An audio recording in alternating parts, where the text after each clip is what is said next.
வாழையடி வாழ்க. மகாகுருநாதர்கள் அகத்தியர் மற்றும் போகர் பெருமானின் திருவடிகள் போற்றி. இன்னைக்கு நாம கீரை வகைகள்ல பருப்பு கீரை அப்படிங்கிற ஒரு கீரையை பத்தி பார்க்கலாம். இந்த பருப்பு கீரைய பொதுவா சொல் வழக்குல கோழிக்கீரை அப்படின்னு கிராமப்புறங்கள்ல சொல்லுவாங்க. இந்த பருப்பு கீரை அதிகமான குளிர்ச்சித்தன்மை உடையது. இந்த கீரையை அடிக்கடி நம்ம சாப்பிட்டு வர்றது உடல்ல உஷ்ணத்தை தணிக்கக்கூடிய ஒரு பெரும் பங்கு வகிக்கும். உதாரணமா, யாருக்கெல்லாம் பித்தம் அதிகமா இருக்கோ, அதாவது இரத்த பித்தம்னு சொல்லுவாங்க, இரத்தத்துல உஷ்ணம் ஜாஸ்தியா இருக்கிறது, அது மாதிரியான பாதிப்புகளுக்கு இந்த கீரை ஒரு சிறந்த பலன் கொடுக்கும். அதே நேரத்துல நீரிழிவு பாதிப்பு இருக்கிறவங்க, தோல்ல அதாவது ஸ்கின் அலர்ஜிஸ் இருக்கிறவங்களுக்கு இந்த கீரை ஒரு வரப்பிரசாதமாகும். சீதபேதி, குடல் சார்ந்த நோய்கள் ஏதாவது இருந்ததுனாலும் இந்த கீரையை உணவுல எடுத்துக்கிறப்ப நல்ல பலன் நிச்சயமா கிடைக்கும். இது உடலுக்கு குளிர்ச்சியை தர்றதுனால கண்கள் நல்ல ஒளி பெறும் அப்படின்னு சொல்லப்படுது. கண்கள் நல்ல ஒளி பெறும் அப்படின்னா அதற்கு பின்னாடி இருக்கக்கூடிய ஒரு விஷயம் என்னன்னா, vitamin A, vitamin C, B complex போன்ற விட்டமின்கள்லாம் இந்த கீரையில அபரிமிதமான அளவுல இருக்கு. இதனால நுரையீரல் சார்ந்த பாதிப்புகள்ல இருந்து நாம விடுபடவும் முடியும். அதே நேரத்துல கால்சியம் பற்றாக்குறை, அயன் கண்டென்ட் பற்றாக்குறையில இருக்கிறவங்களுக்கு இந்த கீரை ஒரு அற்புதமான ஒரு மருத்துவ குணமாகவும் செயல்படுது.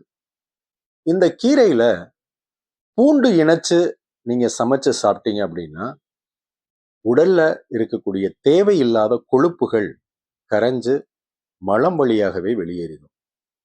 அதே நேரத்துல நம்ம இரைப்பையில பாத்தீங்கன்னா பொதுவா அமிலச் சுரப்புகள் ரொம்ப ஜாஸ்தியா இருக்கும். ஏன் அப்படின்னா, நாம மென்று விழுங்கக்கூடிய உணவானது முதல்ல கூழ்மமாக்கப்படுறது, அதாவது நொதித்தல் செயல் நடைபெறது அப்படிங்கிறது நமது இரைப்பையில தான் நடக்கும். அந்த இரைப்பையில அதிகமா அமிலச் சுரப்பு இருந்துகிட்டே இருக்கும். நம்ம உடல்ல அமிலச் சுரப்பு ரொம்ப ஜாஸ்தியா நடக்கக்கூடிய இடம் நமது இரைப்பை தான். அப்ப இந்த அமிலச் சுரப்பு அதிகமா ஏற்படுறப்ப நிறைய நபர்களுக்கு நெஞ்செரிச்சல் பாதிப்புங்கிறது ஏற்படுறத நம்ம கவனிச்சிருப்போம், கேள்விப்பட்டிருப்போம், இல்ல நாமளே அனுபவிச்சிருப்போம். அது மாதிரியான பாதிப்புகளுக்கு ஒரு நிரந்தர தீர்வை இந்த பருப்பு கீரை அப்படிங்கிற கோழிக்கீரை கொடுக்கும்.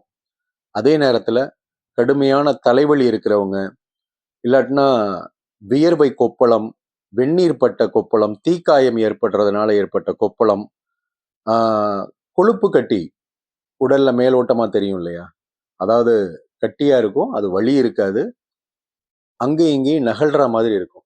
இது மாதிரியான பகுதிகள் எல்லாம் இந்த கீரையை மைய அரைச்சு ஒரு 10 போடுற மாதிரி போட்டீங்கனாலே கூடிய சீக்கிரம் அதெல்லாம் குணமாயிடும். இதனுடைய விதை பாத்தீங்கன்னா ஒரு 10 கிராம் எடுத்து இளநீர்ல கண் திறந்து விதைய போட்டுட்டு இரவு நேரம் எல்லாம் வச்சுட்டு காலையில எடுத்து இதை குடிச்சிங்க அப்படின்னா சீதபேதி ஏதாவது ஏற்பட்டிருந்தாலோ, இல்ல வயிற்றுல எரிச்சல் இருந்தாலோ, இல்ல சிறுநீர் போறப்ப எரிச்சல் இருந்தாலோ இது பரிபூர்ணமா குணமாகும். அதே நேரத்துல ஒரு சில நபர்களுக்கு இது ஒரு எதிர்மறையான ஒரு சில செயல்களை செய்யறதுக்கு வாய்ப்பு இருக்கு. அது என்ன அப்படின்னா, இந்த கீரையில ஆக்சாலிக் ஆசிட் அப்படின்னு ஒரு அமிலம் இருக்கு. அதனால இதை தொடர்ச்சியா சாப்பிட்றப்ப ஒரு சிலருக்கு சிறுநீரகத்துல கற்கள் வர்றதுக்கு வாய்ப்பு உண்டு. அதனால வாரத்துல ஒரு முறை அல்லது இருமுறை இந்த கீரையை பயன்படுத்துறது ரொம்ப நலம் பயக்கும். குறிப்பா கோடை காலத்துல இந்த கீரையை எடுத்துக்கிறது உடலுக்கு அதிகப்படியான நன்மையை செய்யும். கல்லீரலை பாதுகாக்கக்கூடிய அம்சமும் இந்த கீரையில இருக்கிறதுனால இதை நல்ல விதமா பயன்படுத்தி நீங்களும் உங்களது அன்பு குடும்பமும் நலமுடனும் வளமுடனும் வாழ்க. நன்றி. வாழையடி வாழ்க.